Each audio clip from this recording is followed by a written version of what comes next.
And welcome to episode 5 of the Reptile Chronicles podcast with your host Ken from Viv Visions. Today we've got someone a little different on, more on the animal education side. So without further ado, I'm going to bring Louise from Loulabelles Jungle on, and we're just going to talk about stuff like the animal education license, animal activity license, should I say, sorry, and her experience with other mammalian things like horses and stuff like that, which is quite interesting for me, as I like equestrian beings. So yeah, without further ado, let's bring her on, and yeah, let's go from there.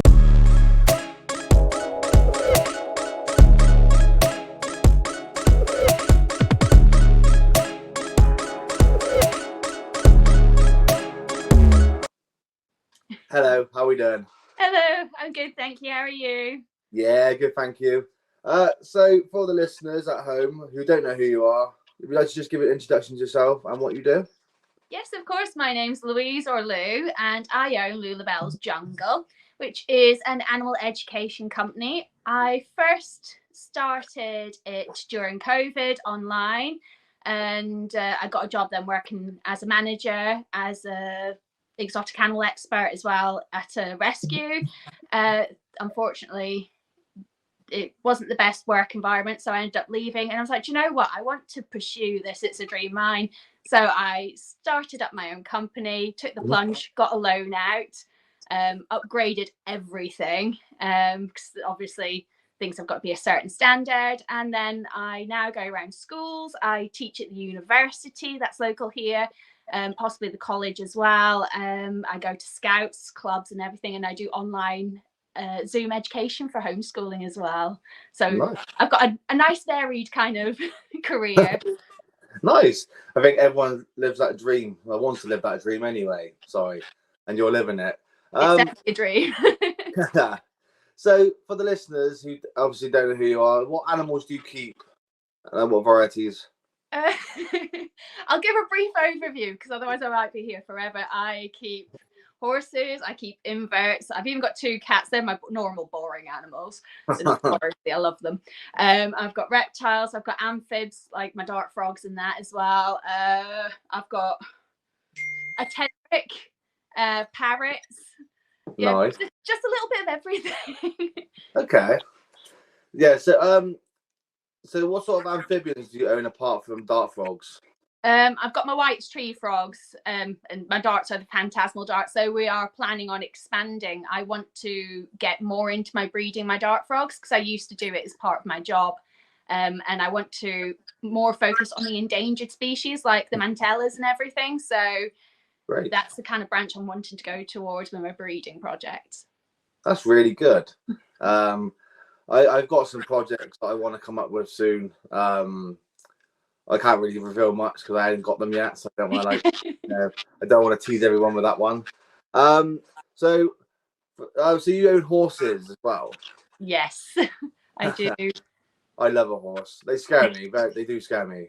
I understand the fear. Out of all my animals, I have been more damaged by horses than anything. Yeah, I've seen firsthand. I was with someone, they were riding a horse and they got bucked off and then trotted on, and I was like, not for me. Yeah. I've had a few hospital visits. I can imagine a vet's bill for a horse is quite high as well. Yeah, I'm dealing with that at the moment. My poor boy Maximus, I've had him 19 years. He's my big baby. We homebred him as well. So we had his mother, and we've raised him all these years. And this is the first time other than the last year when he colicked, because horses aren't designed very well. They get an upset stomach and then they're just like, oh, I'm going to die. That's it. It's the end. So costly vet bill. Then a year later, which is now, he's decided to go lame. So he's hobbling on one of his legs. And we don't know if it's laminitis. We're hoping not, because he's prone to being a bit of a chunkier boy. I do try my hardest to keep that weight off of him, but he's a Clydesdale cross. And anyone that knows horses know your bigger breed draft horses put weight on way too easy. So it could either be laminitis or he might have just bruised his foot. But I'm going to have to still pay an expensive vet fee either way.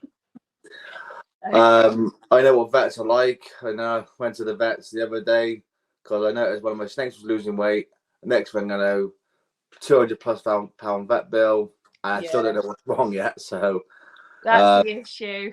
that's the only thing that puts like some people off, these exotic pets, even though they're amazing to own. Sometimes these vet bills can be a bit excruciating. Yes. But I think I've had all the animals I've had over 16 years. I've only ever been to the vets twice. So there's always a silver lining. With my reptiles, I have had hardly any actual proper issues with them. Whereas horses, they're like sheep. They're just like, I want to die. This is the end. Oh, okay. So I got a couple. Sorry, I got a couple of questions to ask you. Sorry. So what if you had the dream species to own? What would it be in reptiles? Ooh, a sailfin dragon. Yeah, I think everyone would love it. I worked with a sailfin dragon, and my first interaction with her was because we were boarding her where I was working. I opened her carrier. She ran up my arm. She was massive, absolutely huge. She ran up my arm and just sat on my head, and I was like, I can feel these claws digging in. This is going into my scalp, but my smile was up here. I've got a photo on my Instagram, and I was like, with this sailfin on my head. And ever since, I was like, I need one. I need one so bad. Yeah, that's funny to say that. For the first time, I don't know if you've seen Diesel on my Instagram at all. Yes. Yeah, so today I was feeding him, and he decided he didn't want food. He just wanted to sit on my head instead. Oh, it was amazing, and like I know what you mean by big lizards with big claws. His foot was in my ear, and I was just like, "Can you move? Like, I don't want to touch you. I don't want to move you, but please just take your foot out of my ear." This experience is so amazing, but I don't want it to end. Yeah, and then he decided to climb over my head and then put his hands in my eyes. And then, oh no! So yeah, luckily they can't have any cuts, but yeah. Yeah. So, if you could own a dream mammal species, what would it be? Binturong. Yeah, see, I do love a binturong. They smell like popcorn, which is what cracks me more. Who wouldn't want a big fuzzy creature that smells of popcorn? I'd be huffing it all the time. They're easily trainable as well, aren't they? Yes, they can be really nice pets. Not that I recommend to the average person, obviously, to go out and buy one. But... Well, I wouldn't recommend it to anyone really, as long as they've got the space for something like that, because they need massive. But yeah, and finally, your dream avian bird species. Oh, a hyacinth, definitely. I think that's every bird owner's dream species, though. I went to Birdland and I had an interaction with the ones that they've got there, and I fell in love. And I instantly went home and I Googled the price and I choked. How do you spell that? Let's have a look at what it looks like. Hyacinth. H-Y. Oh, spelling. H-I-A-C-I-N-T-H. I could be wrong. Is it like a parrot? Yes, a macaw. Yeah, let's have a look. I'll just show big, blue and beautiful.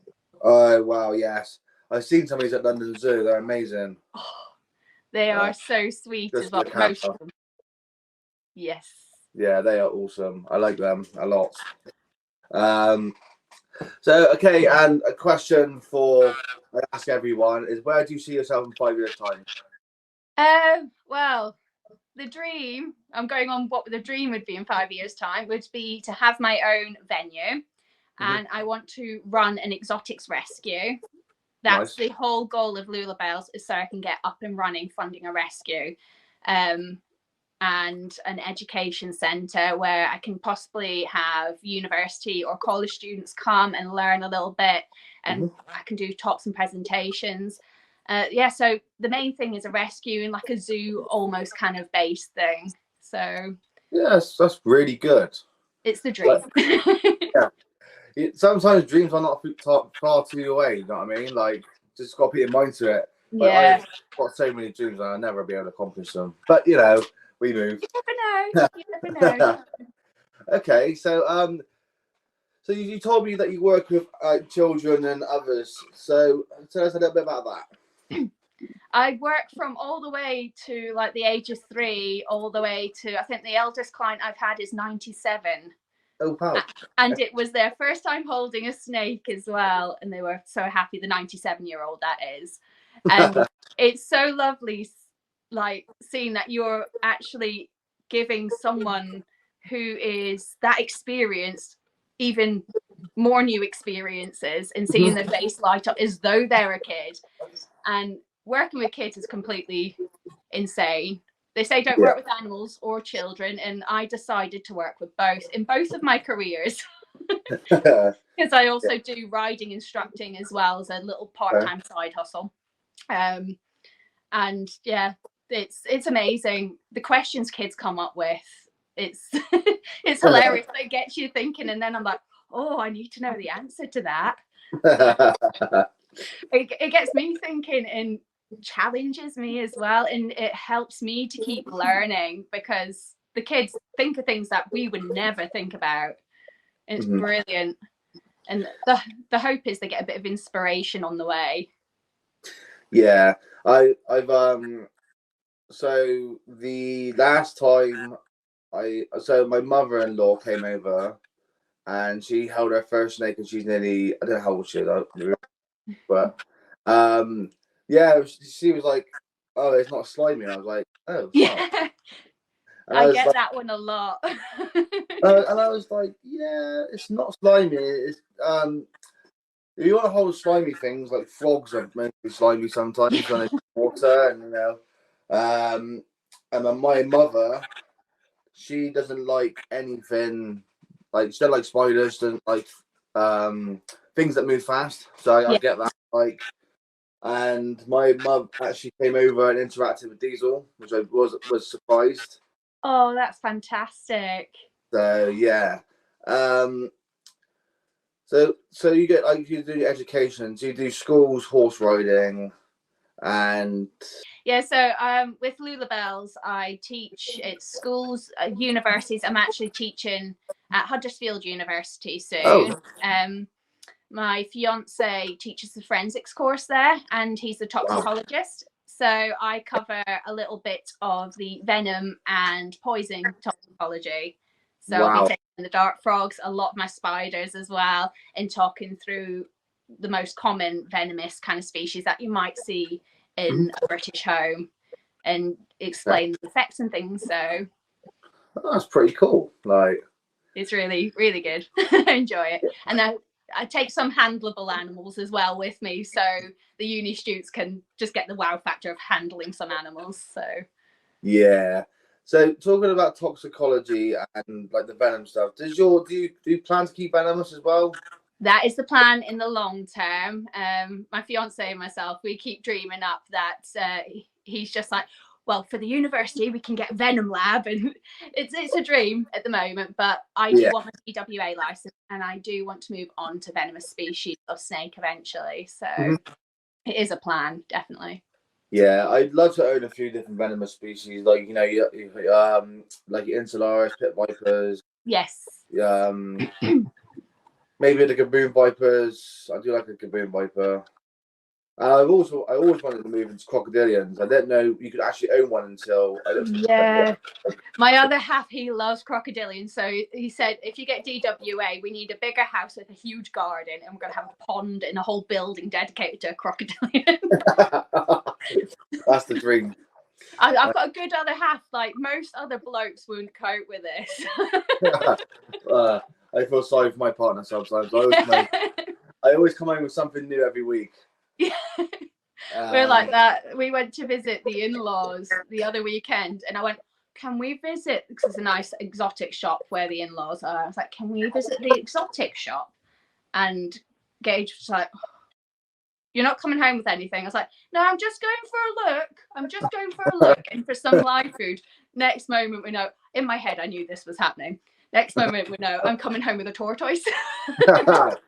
Yeah, this is what happened with me actually. We went all the way from Bristol to Leicester to Slytherin. Yeah. I was like, I seen it online already, and I was like, yeah, should we go take a look? It's apparently just like Leicestershire's best reptile shop. So I thought, okay. Yeah. 2.5 hour drive later, and I stuck a 25% deposit on diesel, and I'm like, shouldn't have done that, but you know, it's a dream species. Oopsies.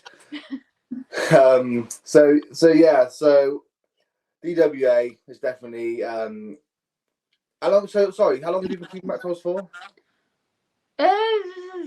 Quite a while. I wasn't able to have reptiles in my mum's house because she's extremely phobic, especially of snakes. Yeah.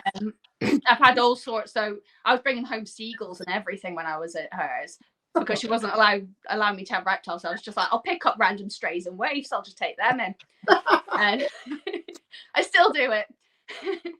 And then I moved out, got with my partner, and he had a leopard gecko. That was, how long have we been together?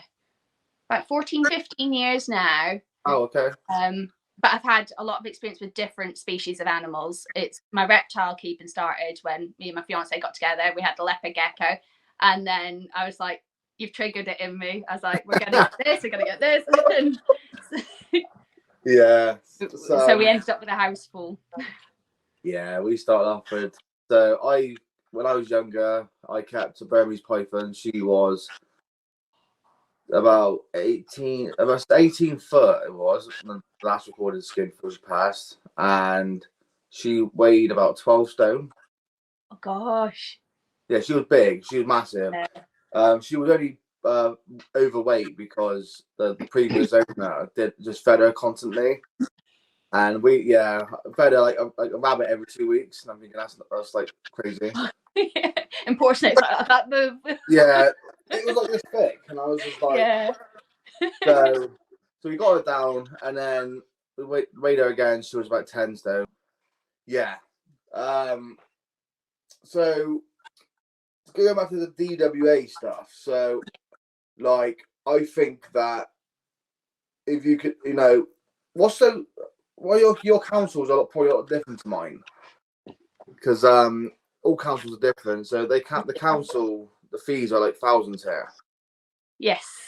The council here is, my license has just gone up 500%. So I honestly, I messaged them. I was like, "What's the cause of this?" And basically, they said because there's so many unlicensed people out there, you're bearing the brunt of the cost. That's ridiculous. Yeah. So because I'm doing the right thing, I'm being punished for it. Yeah, it seems to be the way things are going these days, isn't it? I mean, so is it? Oh, that's your animal activities license. Yes, yeah. The DWA license. I had a look at that, and I think that was something like 3,000. So it's something I'm going to have to work up to. Yeah, it's not like I can afford overnight. I've got mouths to feed. Yeah, I was looking into it. I can't remember the exact amount, but it was up there. Like, the application was 1,000. Yes. Before I could even add any species onto it. Yeah. So I think that's one that made me laugh for the AAL and the DWA. Just for them to travel to come view my animals and everything, they charge £60. They are 1.5 miles away. Yeah. And that's just the travel. That's ridiculous. So going into the animal activities licensing, so how would someone go about this? Like, that's an amazing question. Because when I started off, there was no guidance whatsoever. I felt like I was lost at sea completely and utterly. So it's one thing I like to be so open and honest about, because I find the animal education field, which to a point is understandable, is very largely gatekept. Mm-hmm. People don't like to share their secrets because they don't want competition. But I think the more we have out there educating, the more chance we've got of people being educated and looking after animals better. Yeah. But with the AAL license, it took me months to just figure out what was going on there, what kind of insurance I needed as well. So I spent hours researching online how to get an AAL license. I was messaging the council and everything. They took months to get back to me as well. So I think it took me 3 years to actually get an AAL license and up and sorted with my paperwork. So So go on. It was absolutely insane. So from start to finish, to get my license and everything, it was about 3 years, I think. Wow, that's crazy. So is the AAL the same as DWA? So have you add all different species on, and you got to pay for it? No, I would have to separately pay that $3,000 on top of what I'm currently paying. What, per animal or? No, just for the overall license. So I think I can have as many animals as I want on there, but then you pay an admin fee if you want to add extra, and then they've got to come out and check that animal each time you add. So I've got several animals that I want to add onto my AAL license currently, but because I'd have to pay £30 per animal, I'm waiting till I've got my collection, and then I'm like, now you can come out, view them all, then it's £30 blanket. Yeah, that's probably the better idea, to be fair, because I did think about doing this at some point. About a year ago, I was going to go into animal education, and the amount of like insurances, hoops you got to jump through, and then that's before you even start a business. So you know you got to take this plunge where it's like, should I go for this? Is it going to be worth it in the long run? Is anyone actually going to pay for this? Yeah. Do you know what I mean? So, and then at the end of the day, so I got this. So you say the £3,000 application fee, or whatever it was. Yeah. And then you've got to like think all these mouths being feeding whilst I wait for this. Yes. That's it. It's an expensive field to be in. At the moment, I think my first visit I did was about a year ago. And I've not made profit off of my company as of yet, because it's all gone back into my animals, and it's all gone back into improving, because these vids behind me, these are getting gone, and an 8 foot and a 6 foot replacing them. So it's all going into bettering. All my animals are in either minimum or above, but I want to strive for even better if I can. Of course. At the end of the day, they come first. Of course. So with my collection, it's getting whittled down through the sieve now. I'm planning on getting new species that are more on the no, you don't really see them that much, or they're more endangered like that. So I really want to like some of the stuff I will never get rid of, like my bearded dragon, my Burmese, my black dragon, or the Creole. But there's some things that I've rescued from people, and they've ended up staying. Does that make sense? Yeah. So I'm not saying I don't give them the time. I do. Everything gets health checked every week. It all gets weighed. But I've got to make space, because this room that I'm in now is just crowded around me. That's an issue I'm finding at the moment, because my dream species aren't necessarily education friendly. So people want to be hands-on. So I'm just like, oh, I'd love this, I'd love that, I'd love this. It's like, oh, I can't get it because I can't take it out for people to handle, or I can easily transport to, because it'll stress them out. So I'm having to like make sacrifices for what I would love to keep for what would be suitable for my business. But as I said, hopefully in the future, the dream is I'm going to have the venue. Yeah. I can have as many as I want. Yeah. So going into, so you do online tutoring through Zoom as well, don't you? Yes.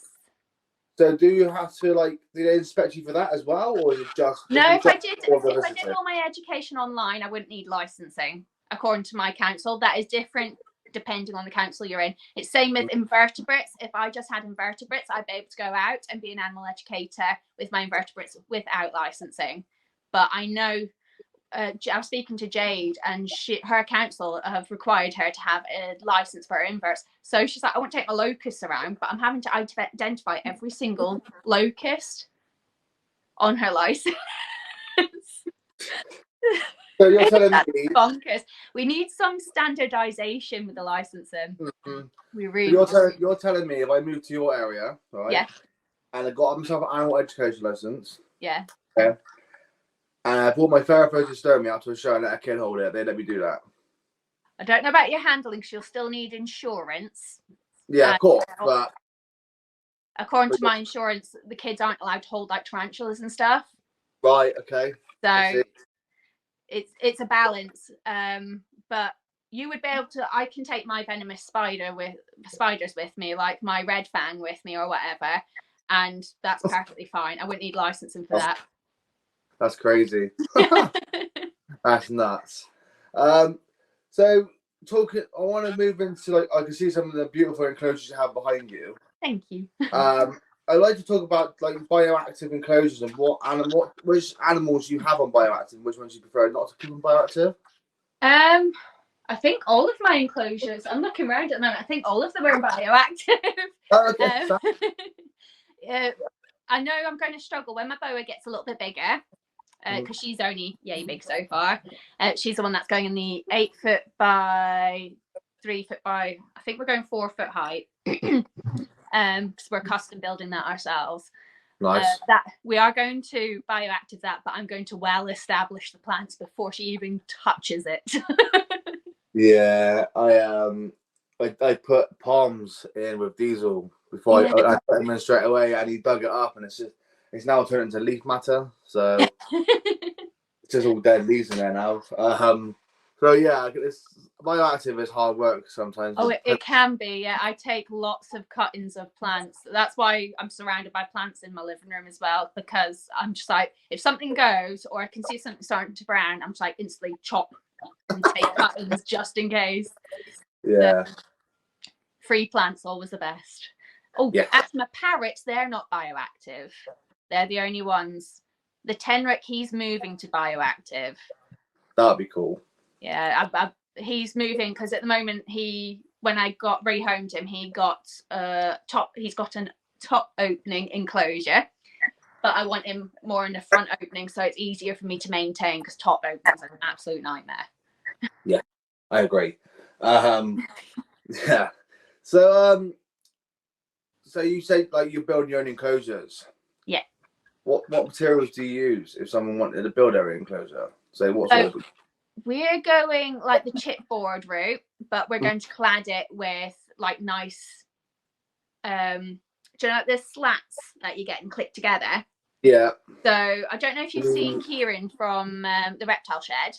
Yes. How he has his enclosures. I'm hoping ours will look very similar, but I still want my trademark green kind of vibe in there. Yeah. For ours. Yeah. I've seen some of his stuff. It's actually really good. His enclosure's beautiful. I would like to start building my own. Yes. But I haven't got the time. So and by the time you built it as well, you find it still costs as if you were, sometimes even more if you were to buy it anyway. But it just looks like how you want it to. Yeah, exactly. I'm upgrading diesel again in, I've got to say, 3 months. He's okay with what he's in for now. He's about, I say he's about 80 big at the moment, so he's still good. Yeah. So his next vivarium is going to be 11 foot long. Oh wow, that'll be amazing. 3 foot deep and 4.5 tall. Oh, that'll be fantastic. Yeah. So, and I'm gonna do the tar stuff in it, you know, the water sealant stuff. Yes. I'm gonna water seal the whole thing, and then I'm gonna build fiberglass pond in there. Oh, brilliant! I can't wait to see what you do with that. Yeah, it's gonna be a few months yet. I'm not sure when I'm gonna do it, but I need to, like I said, whittle down my collection to make the space. Yes. Yeah. So yeah. So what inverts do you keep? I've got about 14 different tarantulas. I've got a centipede. I'm just like looking over at my invert cabinet. 6-eyed sand spider. I'm rubbish at memorizing my Latin, so you have to forgive me. I know the tarantula community will hate me for this. I know about. I've got rainbow crab, scorpions, hissing roaches, millies. Oh, giant snail. Don't forget. I can't forget my giant snail. I do usually keep mantids as well, but my recent mantid lived her full lifespan and passed. And jumping spiders as well, but again, short lifespan. So I'm currently between jumping spiders. I picked up a mantis the other day from, time of recording, the Southwestern Invert Show. Yeah. I really enjoyed myself. Catched up with Andrew from Riddler Reptiles as well. Yeah, he's lovely. He's so nice. He's quite a good lad, to be fair. I was trying to convince buy more millipedes, but he wouldn't have it. Yeah, all my friends were like, "We're going to Taunton, are you coming?" I'm like, "You're too far away." I'm going to Barnsley. Anyone up here? Yeah. So I'd like to discuss a bit more on your ethical keeping and allowing people to make mistakes. Like your message, basically. I believe in what you're saying. So yeah. I'd like you to explain a bit more. If that's all right. Yeah. Basically, it's all based on the fact that I look back at my own care. And my leopard gecko, when I first got my fiance, was on calci sand, red light bulb, and had a heat rock. I'm twitching thinking about it. And my royal about that. My royal as well, she was in a really useful tub with a heat mat on paper towel and one hide. And I just look back and I'm like, I didn't have ill intentions. It's what I learned at that point. And research, like, it's come so far from there, but also there's so much contradicting information. So I don't like to assume people have ill intentions when they set off with their animals. There is an opportunity to learn from it. So if you approach it with kindness, people are more likely to take that message on board rather than attack them, like I see so many do at the moment. And then that person clams up and they're just like, nope, not listening. So I do think we need to approach the subject with a bit more empathy and kindness. Yeah, definitely. I do agree with that. I know some people that, you know, they'll buy an animal and they think they're best because they've done a bit of internet research. Yeah. And it doesn't hurt to listen to other people sometimes. Yes. Yeah. And I've had experiences where I've helped try people out and they just don't listen. Yeah, it can be frustrating. But I look at it, it's no matter what you tell that person, that's what they're going to do. And no matter what you say, they're not going to change that view. Whereas the ones that do want to learn, if I tend to approach things in a strategic way, where I go, hey, I don't know if you've seen, I know there's lots of misinformation out there. The care standards have changed, and the old information is still out there. But hey, if you want to check out X, Y, and Z, here's the links. They're worth a read. And then I find 9 out of 10 times, if I approach someone like that, they're like, oh, thank you very much. I didn't know that. This is what the pet store told me, or this is what Google told me, or I just did baseline reading. So I'd rather people approach me and see me as approachable than go all hell for leather and then just be like, oh, I don't want to answer questions. Yeah, of course I get that. Like when I first started, like I had, you know, I got my dark frogs and they were fully grown tinctorius and they were in a 30 cube. Yeah. And they had houses from the owner before me and they were like, oh, that's what they've been in their whole life. And I was like, okay, did you do research? Like, I'm not trying to say like some people don't want to listen. Yeah. But yeah, I did. But at the time, like, no one was really telling me anything. And I was like, how was this from? He's like, 6 years ago. So I get that. Like, back then, it was a bit different to now. Yeah. Of course, like, you've got places like online, like, you know, Responsible Reptile Keeping. You've got Reptiles and Research. People like that are trying to push the narrative forward that, you know, we are trying to unite as one. Yeah. And push messages further. So there is places out there for people to look. Yeah.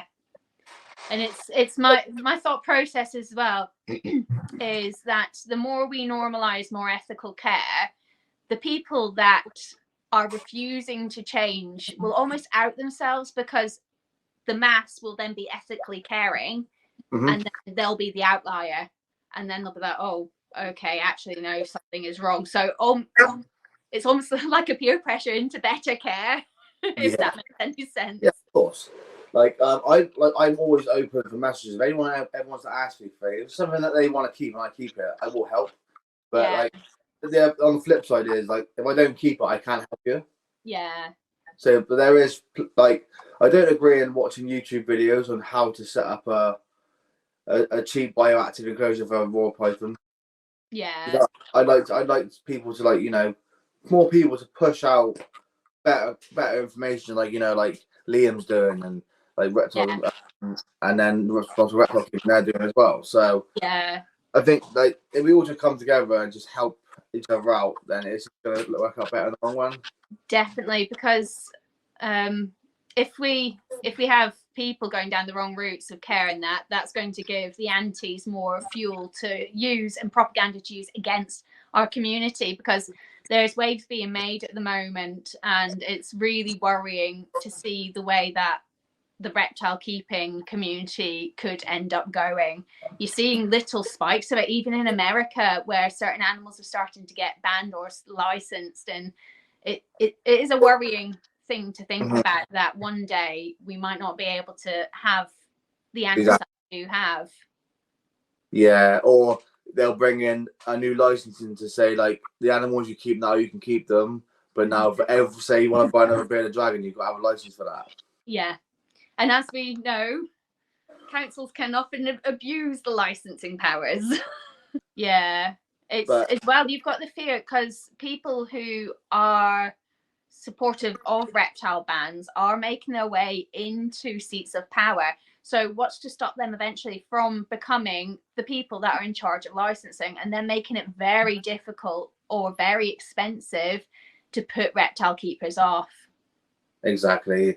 And with that conversation, it's like also like they don't know the antis. We call them the antis, but people don't know. Then people don't know how much passion we have for these animals. Yeah, like they might see like a lizard in an 8x3x3, but they might think that tank's small for that lizard. Yeah, but that lizard comes out every day and wanders around my house. Do you know what I mean? They don't see it like that. So yeah, they don't see the years of research and everything that goes behind making sure that we've got the perfect environment, and the fact that the research is always ongoing and we keep up to date. That you don't get that with dog owners or cat owners. Even they're just like, I've got a dog, I've got a cat, I'll feed it dry food, pet food, and that's it. But this is what I mean, like oh, so I don't know how to put it, but okay, so if anyone wanted to ban animals in care, why do they ban dogs as well? Yeah, it's because it's misunderstood. We're seen as a weak patch, so it's a lot of the antis are PETA leaning. They're PETA leaning, and they are actually mostly against animals altogether, and they just see us as a weaker patch that they can pick up, because people don't understand reptile keeping. Well, and that's why I like doing my education and being so open about it, because I can show the general public, look at what we put into our care, and show them that actually we're not as bad as the antis make us out to be. Yeah, I mean, you don't go to any reptile invert show and not meet meet a bad person. You always meet nice people. Yes, and they're always willing to help you as well. If you've got questions, I've spent ages talking to different stalls, like owners and that, and even just people within the community. I'll bump into them and we'll have a good chat about different things and updated care and stuff. Yeah. And it's really nice. It's a good community. Definitely. I mean, I've probably got like more friends now in this community than I actually do outside of this community. Like, yes. My inbox always gets random messages, like, and always asking for advice, and it's nice. It's humbling, and it is really humbling. Whereas, like, say 2 years ago, where I wasn't doing the social stuff and I wasn't doing this YouTube stuff, I wasn't like, I was keeping to myself, and no one else ever seen it. So to be sharing a passion now for these animals is what I live for now. So yeah, I'm a member of the equestrian community as well. And the reptile community is definitely like a lovely rosy walk in the park compared to the equestrian community. Oh Lord. I can imagine. You're too fat for that horse. You can't do that. You don't have expensive enough boots. You don't do this properly. Your horse is ugly. It's like, whoa, okay. Yeah, it's like, whoa, like this is my horse, like, leave me alone. But it's also the same with dog owners, like Crufts as well. It's different, like with like dog owners. There's different communities of dog owners that think people think that some dogs are bad and some dogs, are better. But really, all dogs are dogs. Yeah.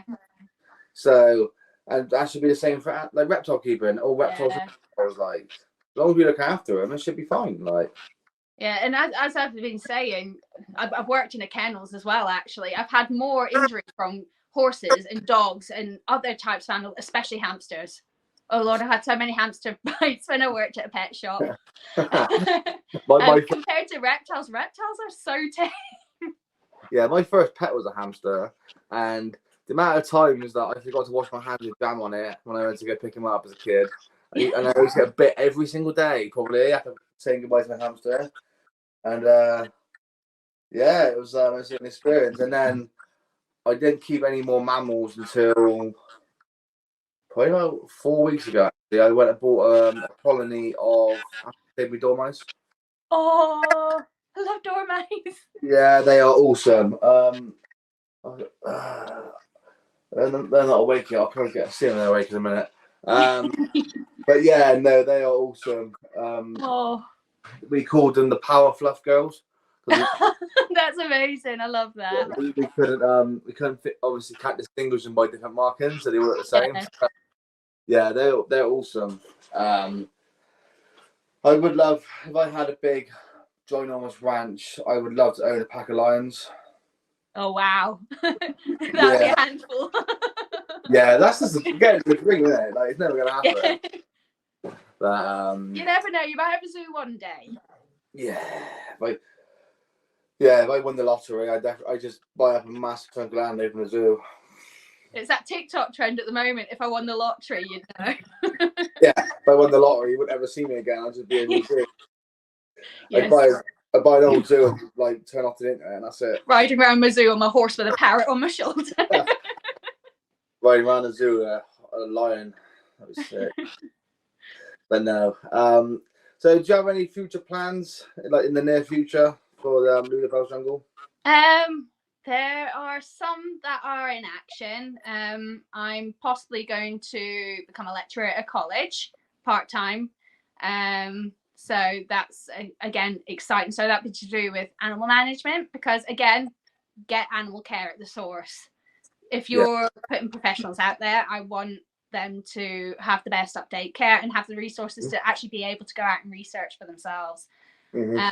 Also, there's a possibility of me working alongside a friend who I trained up from college. She was a college student when I worked at Rescue, and I trained her up before I left, and now she's possibly getting her own place, and so I'll be like freelancing, doing education there as well, hopefully.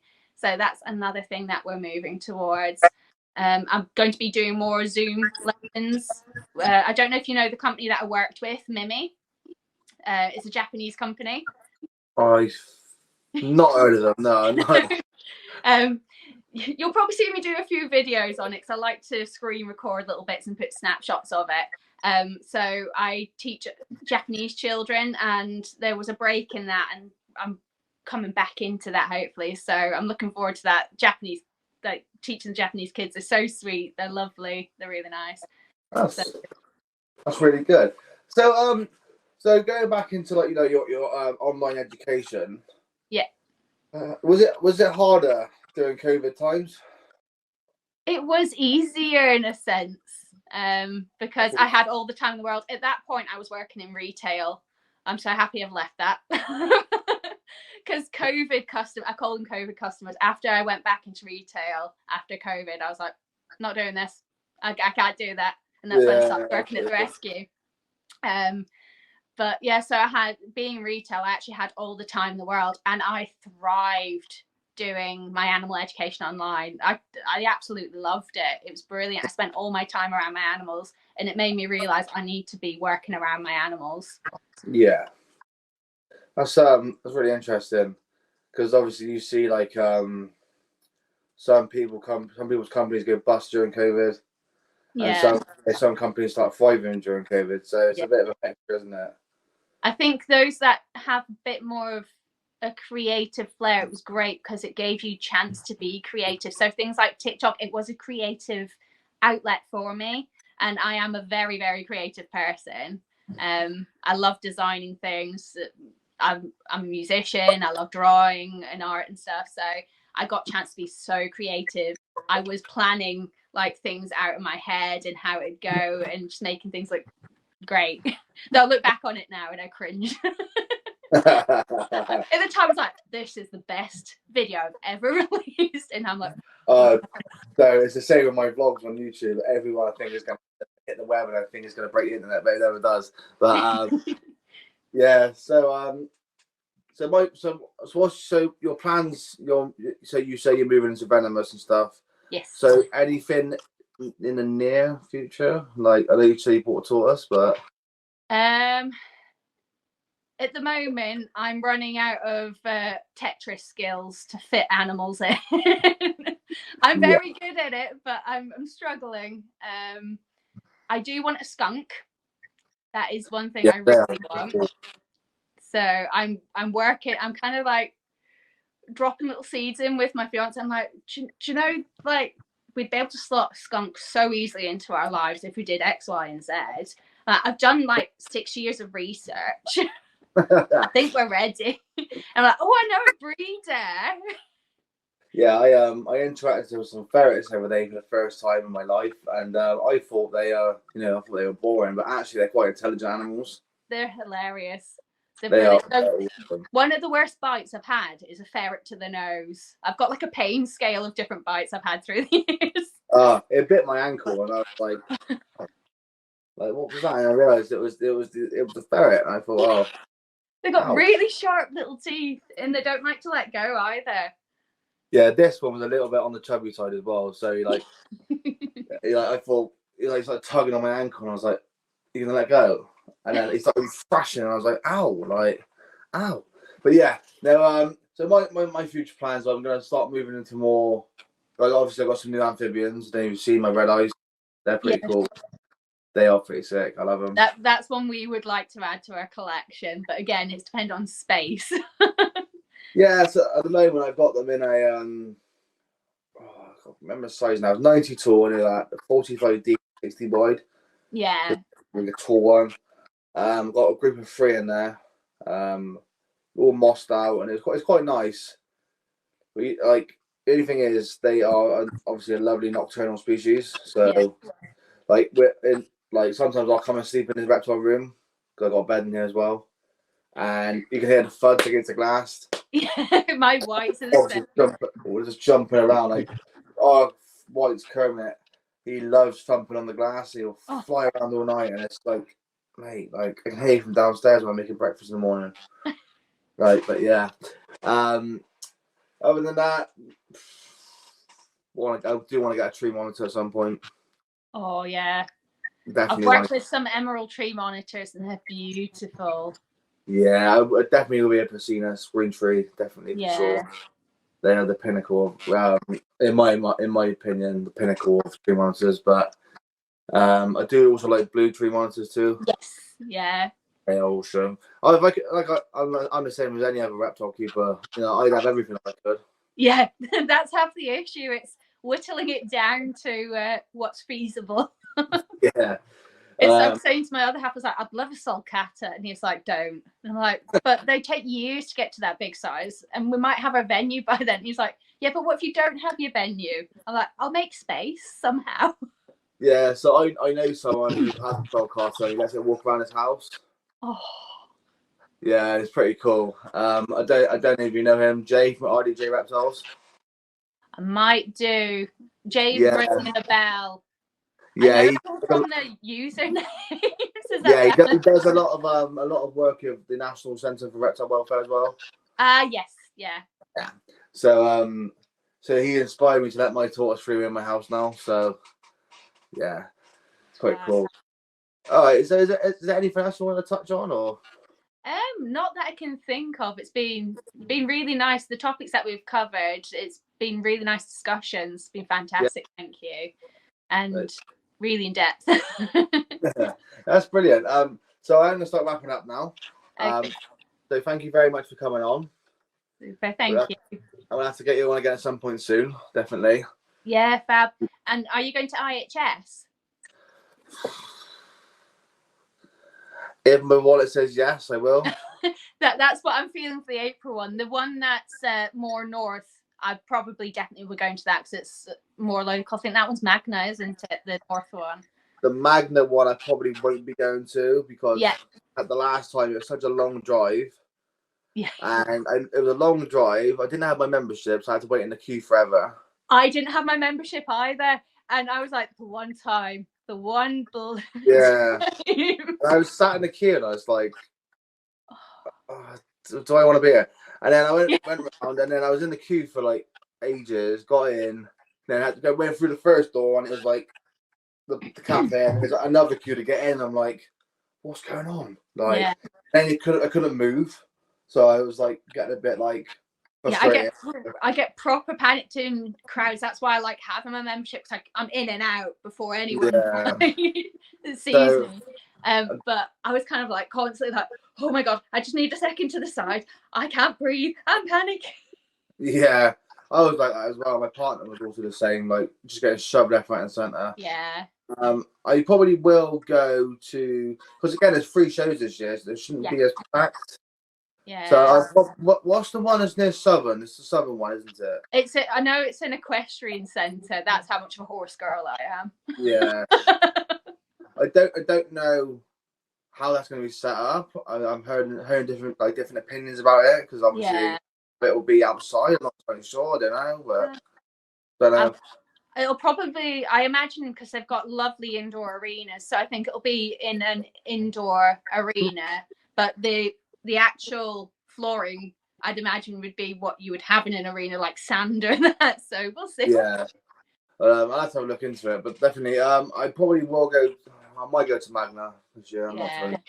Depends on what my wallet says. Like, I'm trying to tell myself I'm going to the Southern one, but again, because I'm Northern, it's quite a distance for me. But I'm hoping to, because most of my reptile friends are down south, and I only get to meet them online.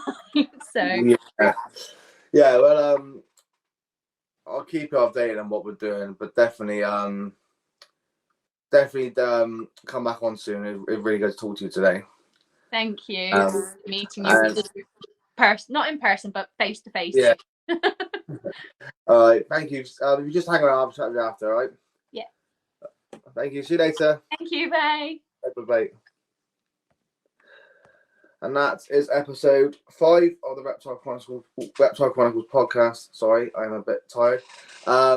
If you enjoyed this video, please consider giving a like, a comment, and subscribing to our channel. Patrons, you are that way. Thank you very much, and see you on the next one. Bye-bye.